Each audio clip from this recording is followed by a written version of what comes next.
സദസ്സിന് വന്നേക്കാം. കൂട്ടുകാരെ, പറയാൻ പോകുന്ന കഥയുടെ പേരാണ് സ്നേഹം. പണ്ട് പണ്ടൊരു ഗ്രാമത്തിൽ ഒരു പാവപ്പെട്ട കർഷകനും ഭാര്യയും താമസിച്ചിരുന്നു.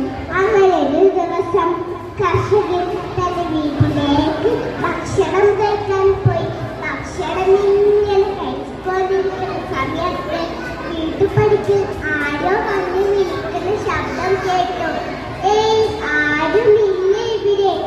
ഏയ്, ആരെങ്കിലും ഉണ്ടോ ഇവിടെ? കർഷകൻ തന്റെ ഭാര്യയോട് പറഞ്ഞു, നീ പുറത്തു പോയി ആരാണെന്ന് നോക്കിയിട്ട് വാ. കർഷകന്റെ ഭാര്യ വാതിൽ തുറന്ന് നോക്കിയപ്പോൾ അവിടെ അതാ 4 യുവാക്കൾ. കർഷകന്റെ ഭാര്യ ചോദിച്ചു, നിങ്ങൾ എന്തിനു വന്നു?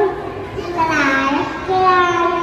അവൻ പുഞ്ചിരിച്ചുകൊണ്ട് പറഞ്ഞു, ഞങ്ങളങ്ങ് ദൂരെ നിന്നാണ് വരുന്നത്. അവരുടെ പേരുകളാണ് സ്നേഹം, സമാധാനം, ഐശ്വര്യം, ധനം. ഞങ്ങൾക്ക് സംസ്കാരം വേണം, കൂടെ നല്ല ഭക്ഷണവും. പക്ഷെ ഒരു പ്രശ്നമുണ്ട്.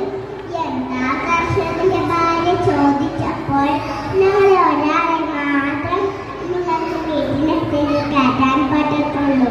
ഇത് കേട്ട കർഷകന്റെ ഭാര്യ ഒന്നുമില്ലാതെ വീട്ടിലേക്ക് എത്താറ്. ശേഷം അവൾ പുറത്തെ കാര്യങ്ങളെല്ലാം തന്റെ ഭർത്താവിനോട് പറഞ്ഞു. ശേഷം അവൾ തന്റെ ഭർത്താവിനോട് ചോദിച്ചു, നമുക്ക് ധനത്തെ വിളിച്ചാലോ? നമ്മുടെ കഷ്ടപ്പാടെല്ലാം മാറിക്കൊണ്ടോ? കർഷകൻ പറഞ്ഞു, നമ്മൾ സാധാരണക്കാരല്ല, ഞാൻ ആലോചിച്ചു നോക്കട്ടെ.